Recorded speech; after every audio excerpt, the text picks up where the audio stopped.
Hello friends, welcome to our YouTube channel Crick Gossip. তো আজকে আমরা আসছি আবার কলকাতা বনাম দিল্লির ম্যাচের ডিসকাশন নিয়ে, পোস্ট ম্যাচ ডিসকাশন। তো আজকের ম্যাচে দিল্লি টসে জিতা ব্যাটিং লো এসেরা হারছে কলকাতার সামনে। টসে জিতা তাদের কোনো লাভ হয়েছে না এবং খুব বড় মাপের হার হারছে, একদম এক্সাইটেড ম্যাচে হারছে। তো আমার মনে হয় যে আজকে টসটা যেমন ঋষভ পন্থের লাক খারাপ হয়েছে, তেমনি ম্যাচও হারাইছে পুরা অনেক কিছু। তো আমরা যদি আবার ম্যাচ সম্বন্ধে ডিসকাশন করতাম যাই, তো শুনি আমাদের প্রীতমের কাছ থেকে ম্যাচ কি দেখছে, কেমন মনে হয়েছে, কোন টিম কিটা করছে, কি মনে হয়েছে আজকে? ম্যাচ তো আজকে এটা একদম সাদা মাটা ম্যাচ। মানে আজকে মানডে, তো যে একটা সবাই যেমন বিজি থাকে, ম্যাচটা এরকমই, মানে একদম সাদা মাটা ম্যাচ গেছে। আইপিএল এর যদিও মধ্যে মানে টস, এবারের আইপিএল এ যেরকম ভাবে চলতেছিল, এই ম্যাচটা এটার পুরো একটা আলাদা ম্যাচ গেছে। হ্যাঁ, কালকে দুইটা ম্যাচ আমি কমু সেম সাদা মাটা ম্যাচ, মানে দুইটা একতরফা ভাবেই ম্যাচ গেছে। কালকে মানে সানডে দুইটা ম্যাচ থেকে আজকে একটা আরো নিরস ম্যাচ গেছে। যদিও ম্যাচটা কিন্তু দুটো টিমের লিগে ইম্পর্টেন্ট আছে। যে টিম জিততো টপ টু তে যাইতো গা। টপ টু তে। কলকাতা তো আজকে টপ টু তে গেছে, কিন্তু দিল্লি যদি জিততা আজকে টপ টু তে যাইতো। আমি মনে করি এটা অনেক বড় তারা সাকসেস হইতো, কারণ তারা ফার্স্টে দিয়া বা ফার্স্ট হাফে আইপিএল কেউ কাউন্ট মানে গণাতে ধরতেছিল না যে তারা এরকম কিছু একটা করবে। যাই হোক, আজকে ম্যাচটাতে তো ঋষভ পান্ত টসে জিতে ব্যাট করলো, কিন্তু শ্রেয়াস আয়ার কিন্তু টসের সময় বুঝছে যে শ্রেয়াস আয়ার যদি টস দিত তারা ফিল্ডিং করলো না। মানে টসের বেশি কোনো আজকে ফ্যাক্টর হয়েছে না, তাহলে দুটো শ্রেয়াস টিমই টসে দিচ্ছে তাহলে শ্রেয়াস আয়ারের যে এই হিসেবে। প্ল্যানিং, এটা ঋষভ পন্থ বুঝতে পারছে না বা মাঠের সিচুয়েশন বুঝতে পারছে না। এটা হইতে পারে, বা ঋষভ পান্ত হয়তো এটাও চাইছে যে সুনীল নারায়ণ আর সল্ট থেকে যাতে, কারণ তারা তো দেখা যাইতেছে টস জিততে মানে ফার্স্ট ব্যাট করলে ক্যারিয়ার ওপেনার, মানে খুব অ্যাটাকিং খেলে, প্লাস তারা রানও করতেছে। কিন্তু দিল্লি ঠিক আছে, তারা কিছু এক্সট্রা কিছু ভাবছে। টসটা নিয়ে আছে যাই হোক, কিন্তু তারা আজকে স্টার্টিংটা যেমন পিচপিচা, লাস্ট ম্যাচে সম্ভবত ইনজুর্ড ছিল, আজকে প্লেইং ইলেভেন আইসে শুরুটা ভালোই করছে। প্রথম 3 বলে 3টা চার দিছে মিচেল স্টার্ককে, তারপরে আউট হয়ে গেছে। এরপরে হলো জ্যাক ট্রেজার ম্যাকগুর, মানে সবাই দিল্লির স্কোয়াড বা দিল্লির ফ্যান না যারাও, বা অন্য টিমের ফ্যান যারাও, তারা কিন্তু এই ম্যাকগুরকের ফ্যান হয়ে গেছে, মানে যে হ্যাঁ, রকম হিটিং করে। ফার্স্ট বল থেকে ওই যে একটা মারমুখী আন্দাজে খেলে এরকম ব্যাটসম্যান, ওপেনার কিন্তু আহ, মানে এর আগে অনেক ওপেনার আছে, ক্রিস গেইল, তারপরে বীরেন্দ্র সেহবাগ, কিন্তু হ্যাঁ কিন্তু একটু অন্যরকম। মানে জানি না মানে কেমনে ডেসক্রাইব করা যাবে, কিন্তু হ্যাঁ একটু আসলে একটু অন্যরকম। তো হ্যাঁ আজকে আর ফ্লপ, এবারের তারা ওপেনার সবাই যদি ফ্লপ। এবারের ওপেনার যদি যেমন ট্রেভিস হেড আর অভিষেক শর্মা যেভাবে শুরু করে, হ্যাঁ হ্যাঁ, সেম টাইপের আইয়া সেম, মারো, কিন্তু সেম টাইপের হলো হ্যাঁ, যেমন তারা থেকে একটু অন্য লেভেলের। আরো অ্যাগ্রেসিভ লাগে। হ্যাঁ, যেমন ওরা হয়তো ফার্স্ট একটা দুইটা বল রেসপেক্ট জানায়, কিন্তু হ্যাঁ প্রথম বল থেকে মারার চেষ্টা করে, তো একটু একটু অন্যরকম। যাই হোক, তো তারা আজকে দিল্লি ক্যাপিটালস আজকে শেখ উপরে তো লাস্ট ম্যাচও খেলেছে, আজকেও খেলাইছে, তারা সবাই ফ্লপ, টপ অর্ডার ফ্লপ। আজকে তো ব্যাটিং কিছু করতে পারছে না। না, কিন্তু জবাবে মানে কে কে বলারও কিন্তু ভালো বল করছে, বিশেষ করে তারা স্পিনার বরুণ চক্রবর্তী 4 ওভারে 16 রান 3 উইকেট, মানে মিডল অর্ডার পুরোটা ভেঙে দিছে। ভাঙিয়ে দিছে। সুনীল নারায়ণ 4 ওভারে 24 রান 1 উইকেট, মানে দুইটা স্পিনার মিললে 8 ওভারে জাস্ট 40 রান দিয়ে 4 উইকেট পাইছে, যেটা আমি মনে করি ওয়ান ডে ম্যাচের লিগেও খুব দারুণ। আর টি-20 ম্যাচের মধ্যে তো কইয়া লাভ নেই, মানে কতটুকু এরা ডোমিনেট করছে। তারপরেও তার একটা কিছু একটা আশা আসলো, মাঝখান দিয়া একটা পার্টনারশিপ জাস্ট বিল্ড করতেছিল, কিন্তু রানটা বেশি আগাইতে পারছে না। তারপরেও যদি কুলদীপ যাদব লাস্টের যে ইনিংসটা খেলছে ওটা যদি না খেলতো, আমার মনে হয় 16-17 ওভারে তারা অল আউট হয়ে যেত, ও একশো মাই দশ গড, বিশ রান কুলদীপ যাদবের মনে হয় এই ইনিংসটা হের লাইফের বেস্ট ইনিংস হয়েছে। রেয়ার, রেয়ার ইনিংস আমি বলবো। মানে হ্যাঁ ব্যাটিং করতে পারে নো ডাউট, কিন্তু টেস্ট ম্যাচে, ওয়ানডে ম্যাচে, মানে ওয়ানডে ম্যাচে হেরে দেখি যখন অ্যাটাক করতে লাগে তুমি কানেক্টই করতে পারে, কিন্তু এর ডিফেন্স ভালো, টেস্ট ম্যাচে লিগে ভালো ব্যাটসম্যান। আজকে কিন্তু 35 করছে, নট আউট, 26 বলে দারুণ, 5টা চার একটা ছক্কা, চক্কো আছে। মানে হ্যাঁ, দারুণ বল মানে ব্যাট করছে। আর আর তারা আজকে আবার দিল্লি একটা যে ইম্প্যাক্ট প্লেয়ারটা ওইটা আবার ব্যাটিং এ ইউজ করছে, এক্স্যাক্টলি, কুমার ইম্প্যাক্ট কুসাগরা প্লেয়ারের ইম্প্যাক্ট প্লেয়ারের কথা যদি আমরা কই, ইম্প্যাক্ট প্লেয়ারের ব্যাটিং ইউজ করছে ঠিক আছে, কিন্তু এই জায়গাতে দেখে সেটা আমাদের কাছে মনে হয় যে আজকে ইম্প্যাক্ট প্লেয়ারের যে তাদের প্ল্যানিংটা, এটা একদম থার্ড ক্লাস প্ল্যানিং হয়েছে। হ্যাঁ তুমি মানে মুকেশ কুমারের প্লেইং 11 না রেখে হেরে কি বুঝছে সেটা তুমি হেরে ইমপ্যাক্ট প্লেয়ারে, তার মানে দিল্লির মেইন কনফার্মে আছিল তারা ব্যাটিং নামাইতেই না। এটাই তো তারা আজকে আমার মনে হয় ব্যাটিংটা তো কনফিডেন্স আসলো, মানে আমি কোন প্লেইং ইলেভেনটা যে ব্যাটিং মানে ব্যাটসম্যান যতটা নিচে বলার যতটা নিচে ঠিক আছিল, কিন্তু মুকেশ রেখে রাখুন দরকার ছিল লিজার্ডসের জায়গা। উইলিয়ামসের ইমপ্যাক্ট রাখতে হ্যাঁ পারতো। হ্যাঁ হ্যাঁ, কারণ লিজার্ডস ঠিক আছে ভালো বোলার, আফ্রিকার সম্ভবত স্কোয়াডেও থাকতে পারে, ওয়ার্ল্ড কাপ স্কোয়াডে রিসেন্ট ভালো বল করছে, যার লিগে রিপ্লেসমেন্টে আইছে, আহ, হ্যারি ব্রুকের রিপ্লেসমেন্টে আসছিল। তো লাস্ট ম্যাচে হেরে খেলাইছে, পারফরমেন্স করতে পারছে না। আজকে হেরে খেলাইছে, আজকে তো ওই জায়গাটাতে পরে আইতেছি উইলিয়াম লিজার্ডসের জায়গা। তো তারা আজকে যে স্কোরটা করছে 153, এই আইপিএল এর লিগে এটা তো মনে হয় না কোনো কম্পিটিটিভ স্কোর, এটা মানে কারণ যে 10 ওভার জায়গায় 10 ওভারে রান করে দিছে, লাগতেছে যে 10 ওভারের ম্যাচ হ্যাঁ পার স্কোর। কারণ যে জায়গায় এই সিজন 260 রানও চেঞ্জ হয়ে যাচ্ছে, যে জায়গায় তারা 253, ঠিক আছে একটা রেসপেক্টেড স্কোর আমি বলবো। আহ, কলকাতা ব্যাট করতে এলো, তারপর কলকাতা কি শুরু করলো। কিন্তু দিল্লির ব্যাটিং এর সময় আমার কাছে যেমন মনে হইতেছে যে আমরা বরুণ চক্রবর্তী আর সুনীল নারায়ণের যেভাবে ক্রেডিট দেওয়া হয়েছে, বৈভব আরোরাও কিন্তু ব্রেক থ্রু দিয়ে সেটা পুরা হ্যাঁ হ্যাঁ দিল্লির মেইন ব্যাটিং অর্ডারে একদম উইক বানাই দিছে। হ্যাঁ প্রথম যে ফার্স্ট ব্রেক থ্রুটা, প্রথম দুইটাই তো বৈভব আরোরা নিয়ে সেটা শেষ। হ্যাঁ ওই জায়গায় বৈভব আমার মনে ভালো হয় যে, বল করছে। হ্যাঁ ওই জায়গায় আমার মনে হয় যে দিল্লি একদম পুরা ব্যাক ফুটে গেছে গা। আজকে তারা সবাই ভালো বল করছে, বৈভব, তারপরে হর্ষিতারা, হাসিদ এরা রানা, তো কন্টিনিউ ভালো বল করে গেছে। তারপরে তারা হইয়া মিচেল স্টার্ক আজকে 3 ওভার বল করছে, কিন্তু মিচেল স্টার্কের যে রূপটা, ওই রূপটা আমরা হেরে দেখতে পারতেছি না। দেখতে পারতেছে না, কিন্তু আজকেও রান হ্যাঁ দিছে, আমার রান আজকেও দিছে। হ্যাঁ 43 মানে রান ওই দিছে তিন রূপটা ওভারে। আমার মনে হয় যদি কে কে আর সেমিফাইনালে যা, মানে প্লে অফসে যা, তখনই হইতে পারে, দেখা যেতে পারে মানে মিচেল স্টার্ক কি। একে তো নিজের ট্যালেন্ট হাইড করে রাখতেছে। আর কি করবো। সবাই তো জানে না, সবাই তো জানে, তাহলে হে নিজের ট্যালেন্ট হাইড করে, তো এমন না যে হে একটা ইয়ং নতুন একটা প্লেয়ার আইছে, এই যে নিজের ট্যালেন্টটা হাইড করে রেখে দি, একটা প্লে অফ ম্যাচ আমি দেখামু যে আমি কেমন প্লেয়ার, তবে জিনিসটা তো এমন আজকে না। আজকে ফার্স্ট ওভার যখন মিডল স্টার্ক বল করতেছিল, তো সম্ভবত থার্ড বল, একটা মাঝখানে একটা হোয়াইট বল হয়েছিল, তো থার্ড বলে বল করছে পৃথ্বী শাহ, স্ট্রেট এ শট খেলছে। তো বলটা এমনি গেছে, মিচেল স্টার্ক কিন্তু লেফট পাটা মানে লেফট পা দিয়ে বলটা আটকাতে চেষ্টা করছে। এই চেষ্টাটা করছে, আমি আবার ভাবতেছি মানে হ্যাঁ যদি এফোর্ট যদি আবার না লাগা, এই বলটা রেখে এত রিস্ক নিয়ে কেমনে মানে পাটা বাড়াইছে। মানে যদি পায়ে লাগে হইতে পারে হে ইনজুড হয়ে যেতে ইনজুর্ড পারতো, হয়ে আর যেতে এই পারে। মুমেন্টে যদি ইনজুর্ড হয় তাহলে তো ওয়ার্ল্ড কাপ থেকেও মানে বাদ হয়ে যাবে। তো এটা আমি ভাবছি। যাই হোক, কে কে আর এটারে টেস্ট করতে আসলে তো তারা ফিল সল্ট যে একটা আতঙ্ক লাগাই রাখছে। হে আহ, হে এবার আইপিএল এর ট্রেন্ড ধরে রাখছে। হ্যাঁ এই সিজন ট্রেন্ড মানে কি এত, মানে সম্ভবত একটা স্ট্যাটস দেখছিলাম, ইডেন গার্ডেন্সে এক আইপিএল সিজনসে সবচেয়ে বেশি রান করছে ইডেন গার্ডেনে, 6 ইনিংসে 344 রান। এর আগে এই রেকর্ড আসলো 2010-এ সৌরভ গাঙ্গুলি, 7 ইনিংসে 331 রান। তো প্রায় 14-15 বছর রেকর্ড ভেঙে দিচ্ছে 6 ইনিংস সেরা ফিলসর, খেলতেছে। মানে যে রানসটা করতেছে ফিলসর, ইডেন গার্ডেন্স বেশি ভালো খেলতেছে। তো আজকে হ্যাঁ একটা মানে সরু স্টার্টিং দিছে, প্রথম 4 ওভারের মধ্যে মনে হয় হেয়ার রানই আসো 40+। আজকে সুনীল নারায়ণ শেষ স্ট্রাইকও পাইছে না, আর বেশি কিছু করার দরকারও পড়ছে না। তবে তারা আজকে কেকেআর এর স্কোর কার্ডটা দেখলে একটা জিনিস দেখে আমি অবাক হচ্ছি, রিঙ্কু সিং, যে রিঙ্কু সিং রে কেকেআর হাইট করে রাখছে। হাইট করে মানে কেকেআর এর এমন সিচুয়েশন এই সিজন অনেক টাইম হয়েছে যে তারা 10-12 ওভারের মধ্যে মানে 3-4 উইকেট আউট হয়ে গেল গা, তারা হয় ইম্প্যাক্ট প্লে নামায় দিত, না হয় রামনদীপে নামায় দিত, মানে রিঙ্কু সিং কে তারা লাস্ট মোমেন্টেই নামাইতো। ফিনিশিং ডাউনের আজকে লাগা। তারা হ্যাঁ আজকে তারা রিঙ্কু সিং কে 3 নম্বরে নামাইছে। তো ওটার পিছে কারণটা কি হতে পারে।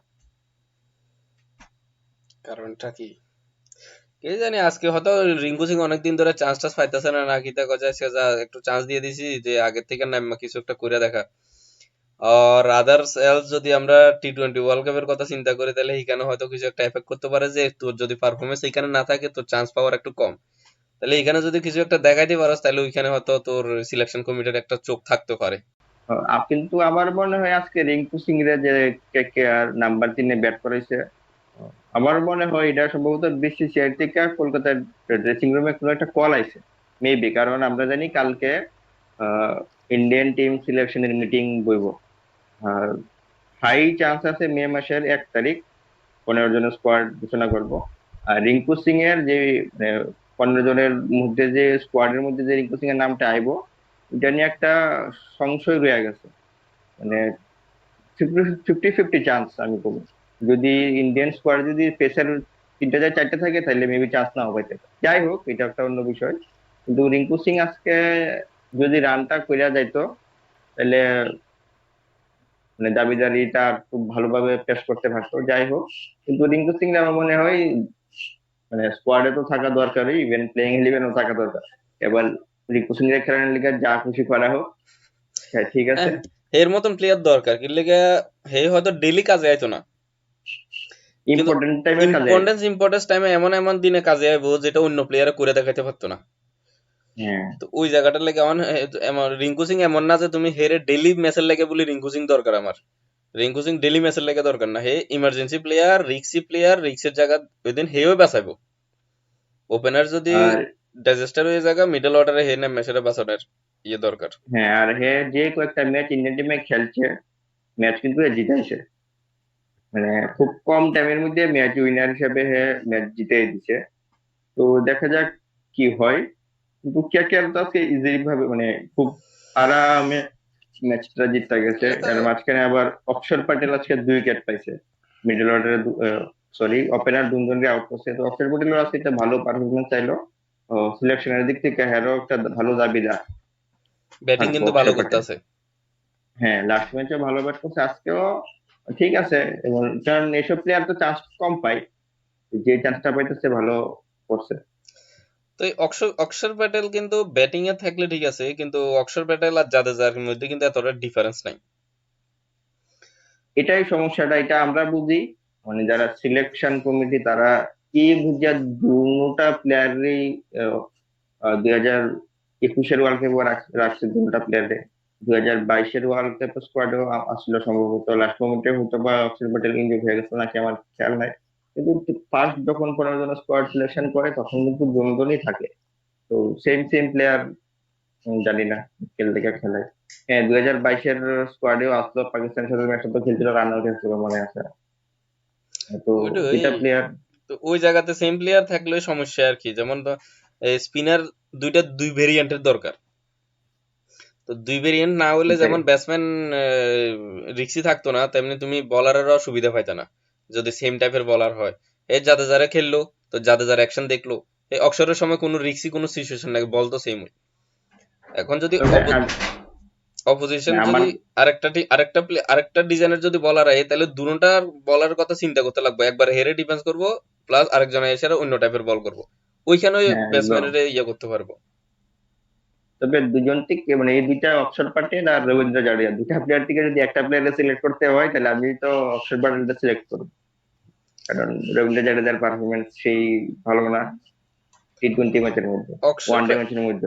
অক্ষর প্যাটেলের সিলেকশন করা ঠিক আছে, বোলিং ব্যাটিং এর দিকে আগায় না ঠিক আছে, কিন্তু জাদেজা আমার কাছে মনে হয় যে হে ব্যাটিং বোলিং এর থেকে ফিল্ডিং এ যে দাঁড়ায় সেটা যে ব্যাটসম্যানের আটকে রাখবো, রান লইতে যায় সেটা একটা রানের রিক্সি, একটা সিঙ্গেল লইতে যায় সেটা, ওই জায়গাটা কিন্তু জাদেজা অনেক আগাই আছে।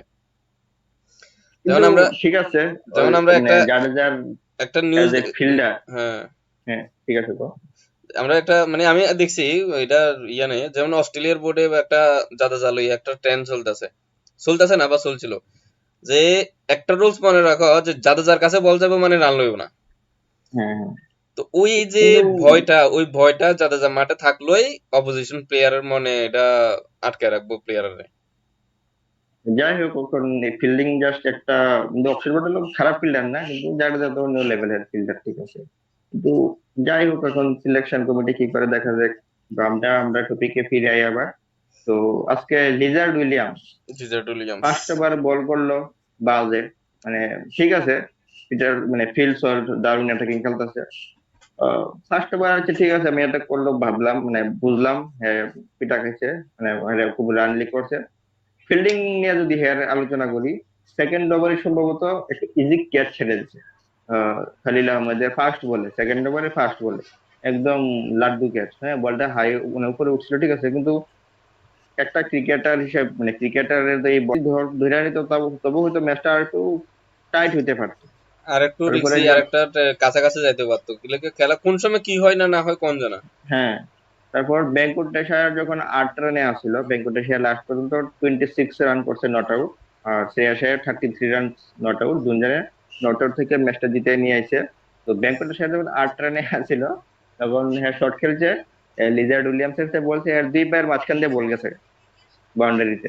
তো একটা আফ্রিকার ফিল্ডারের এমন সেম ম্যাচে ক্যাচ ড্রপ, বাজে বল, ঠিক আছে হেরাস কেন জিনিয়াস না, কিন্তু ফিল্ডিংটা ক্রিকেটে যারা খেলে তারা একটা কথা সবসময় কয় যে ব্যাটিং মানে ব্যাটিং বোলিং এটা নাও হইতে পারে, যার যার দিনের উপর ভরসা করে, মানে কি কোন দিন যদি কেউ ভালো হয় খারাপ বলগুলো উইকেট পেয়ে যায়, আর দিন খারাপ হলে ভালো মানে ব্যাট করলেও অনেক সময় ব্যাটের সাইডে লাগিয়ে স্টাম্পে বলে বলে আয় করতে পারে।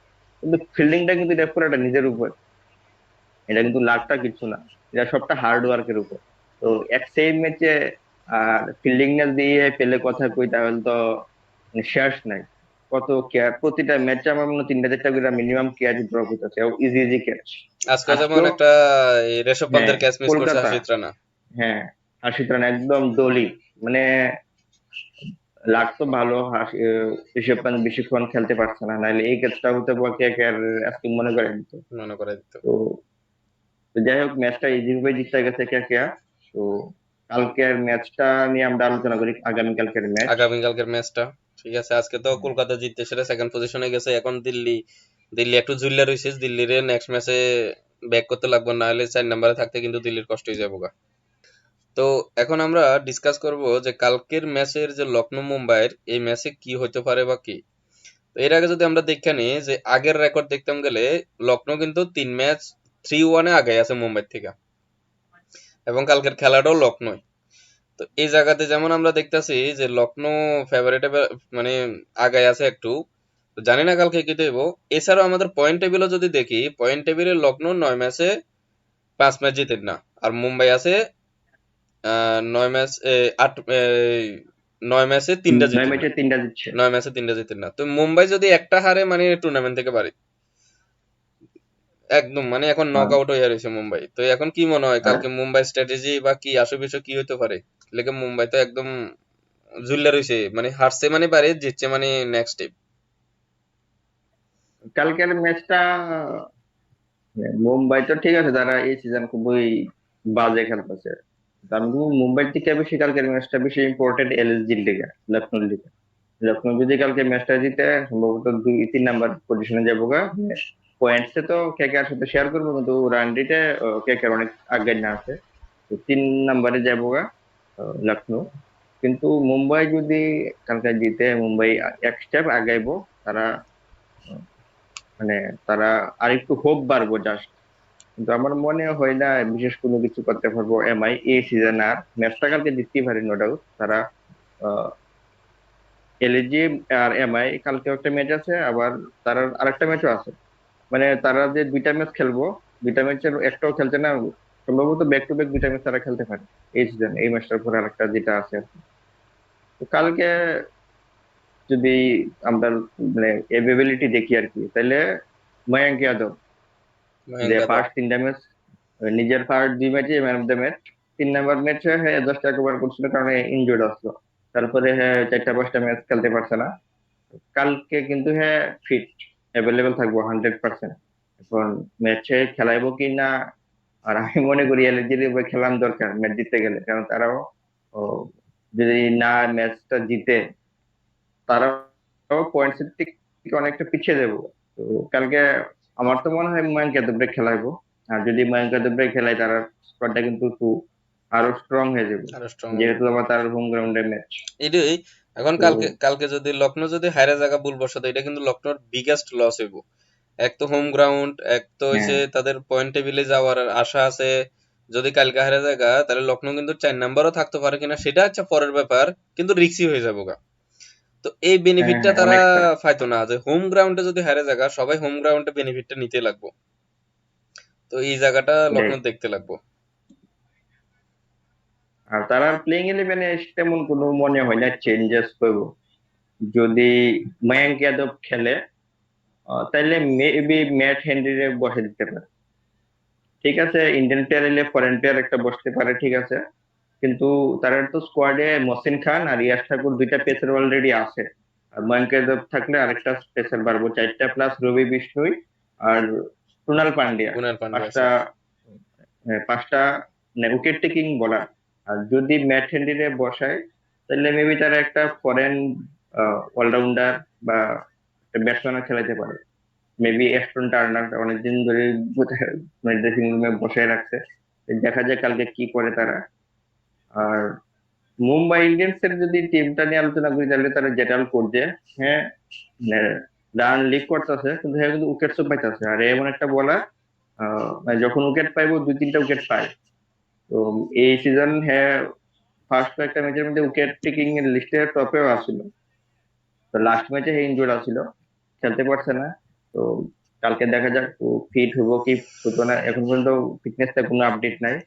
আর এমআই টিমটা নিয়ে যদি ডিসকাস করি, তাহলে তারা তো টিমটা তো মানে দেখতে খুবই স্ট্রং, কিন্তু তারা একটা যদি একটা উইক পয়েন্ট যদি দেখি তাহলে আমি কোন স্পিনার, তারা স্পিনার মানে কেউ ট্রাস্ট করতে পারতেছে না। পিউষ চালের প্রথম খেলাইছে 4-5টা ম্যাচ ফ্লপ। সাউন্ড কমাতে হবে, সাউন্ড তারপরে বেশি হইতাছে।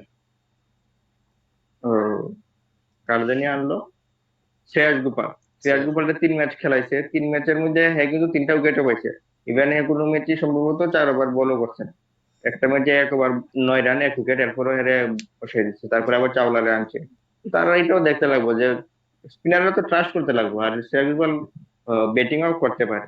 আবার তারা একটা চাইনাম্যান বোলার কুমার কার্তিকেও তারা বেঞ্চে আছে, ওটা তো ট্রাই করতেছে না। আর সব থেকে দেখার বিষয় হইলো মুম্বাই টিমের রোহিত শর্মা, অক্ষর সেঞ্চুরি করছে নো ডাউট, কিন্তু তারপরে কিন্তু সে সেই রানটা মানে স্টার্টিংটা ভালো করছিল এই সিজন, কিন্তু লাস্ট যে কয়েকটা ম্যাচ আইতেছে রোহিত শর্মার আমরা যেভাবে দেখাই আইপিএল এ খারাপ খেলে ওইভাবে কিন্তু পারফরমেন্সটা এবারে মানে আবার চলতেছে। আর একটা প্লেয়ার যদি নোটিস করে সবার নজরে যে প্লেয়ারটা থাকতো এটা হলো হার্দিক পান্ডিয়া। হার্দিক পান্ডিয়া কি করতেছে না না করতেছে কিছু বুঝতেছি না। এর উপর একটা আশা আছিল না যে ইয়া করব, কিন্তু হইতাছে না, হইতাছে না। আর হের অ্যাগ্রেশনটা দিন দিন লাগে যে বাড়তাছে না কমতাছে কি জানি। প্রত্যেকটা ম্যাচে এমন এমন সিন আইয়ে যেটা কন্ট্রোভার্সিয়ালির মতন রূপ নিয়ে নেয়। জানি না মাঠে কিতে হইতাছে না না হইতাছে, নাকি কি হইতাছে না না হইতাছে। তো ওই জায়গাটাই দেখতে লাগবো।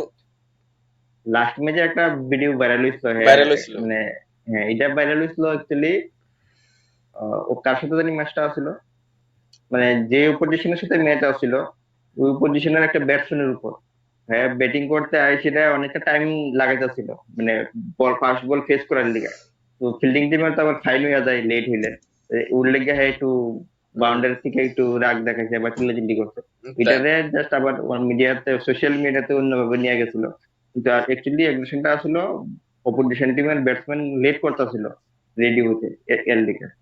তো এটাই দেখা যায় কিন্তু হ্যার অ্যাগ্রেশন ট্যাগ্রেশন যাই হোক, হ্যার মানে যে জিনিসটাতে ফোকাস রাখার দরকার এটা হলো এর পারফরমেন্স, এটা খুবই পারফরমেন্সটাই। বাজে। বিশেষ ইন্টেন্ট ঠিক আছে, ইন্টেন্ট টিমটা লইয়া জিতানোর যে ইন্টেন্টটা হে ঠিক আছে, এটাতে লইয়া এমন না যে হে ওই এফোর্টটা দিতেছে না, হে কিন্তু এফোর্ট দিতেছে।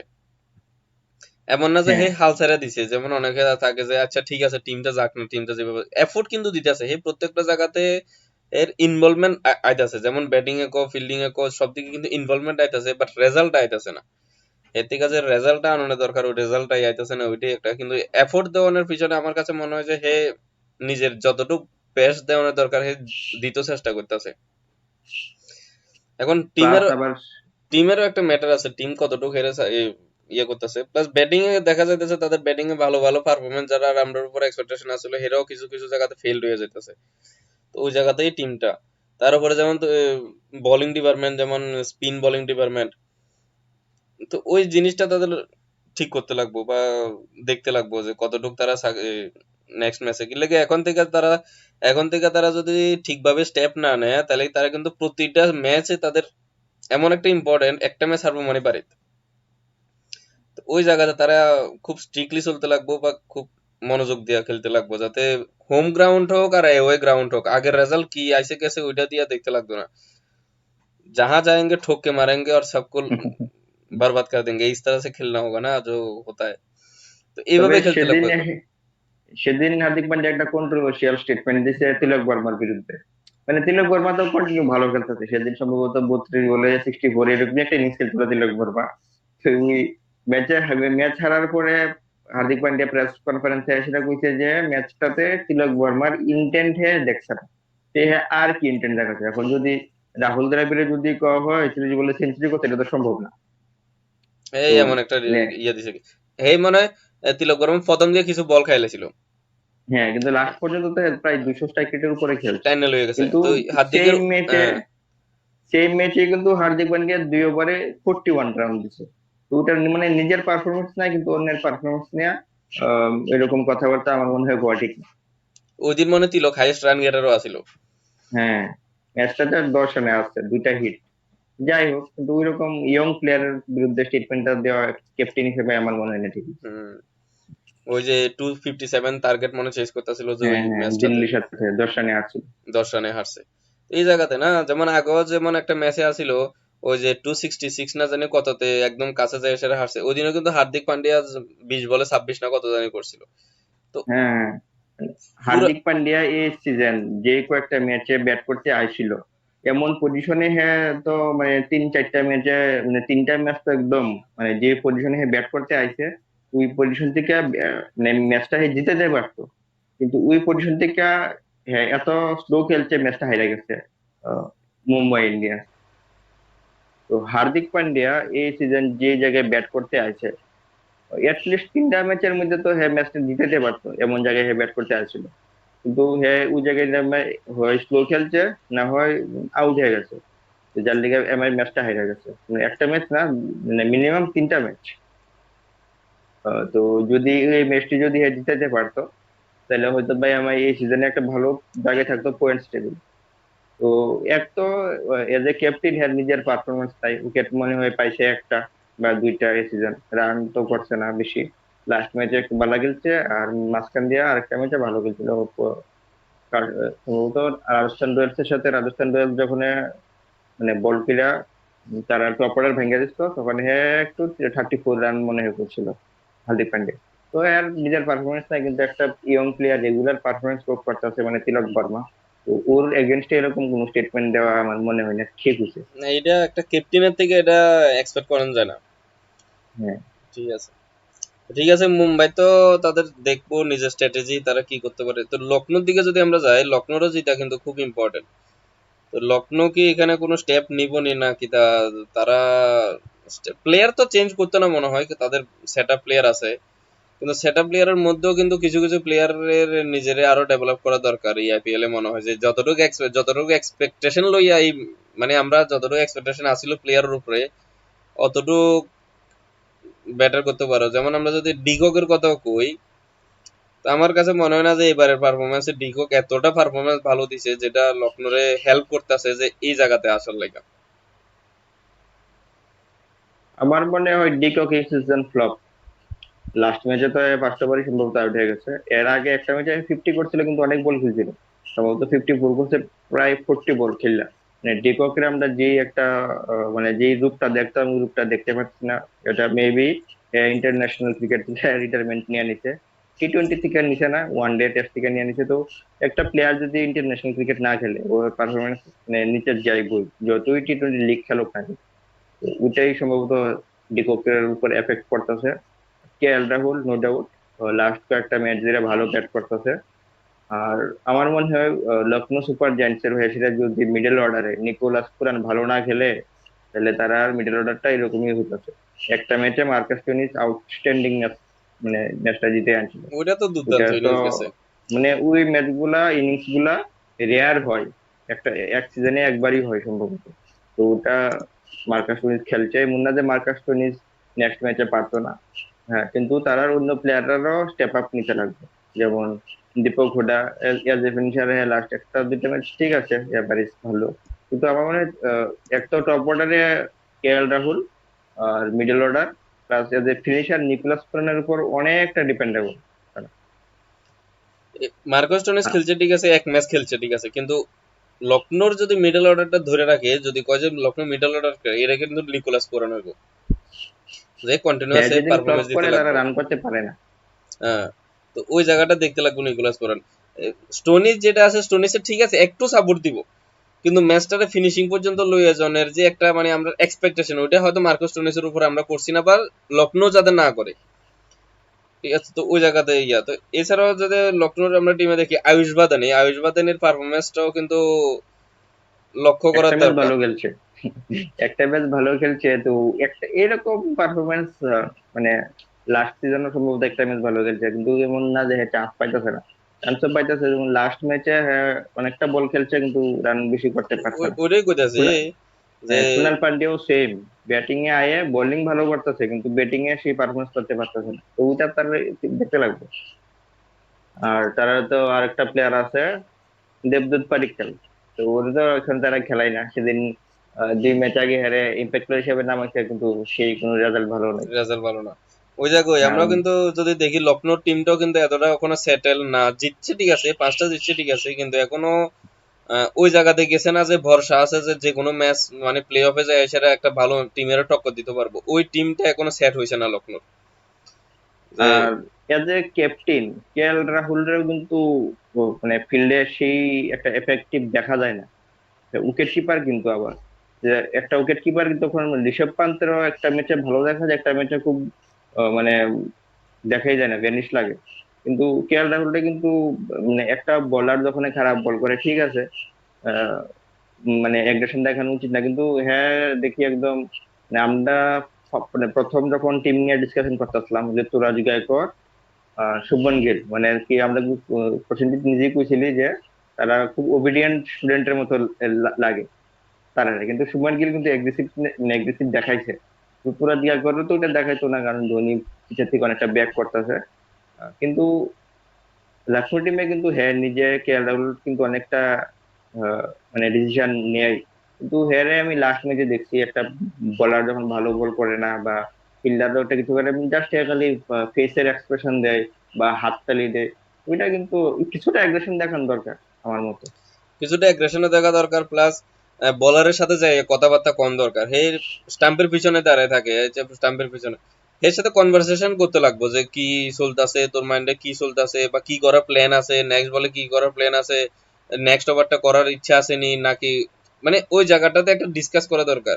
আমরাও দেখছি যেটা কথা হইতেছে যে কেএল রাহুল পিছনে থাকে, হ্যাঁ খারাপ পারফরমেন্স হলে আপসেট থাকে ঠিক আছে, বলারে বকা দেয় না, তো বকা না দিলেই যে তুমি ক্যাপ্টেন্সি ভালো করতেছো এটা কিন্তু না, তুমি একটু আপসেট দেখাইতেছো, তো ওইখানে হেরে যায় সেটা কথা কইতে লাগবো, হে কি করতে চাইতেছে নাকি ফিল্ডিংটা ঠিক আছে কিনা, একটা কথাবার্তার মধ্যে থাকতে লাগবো।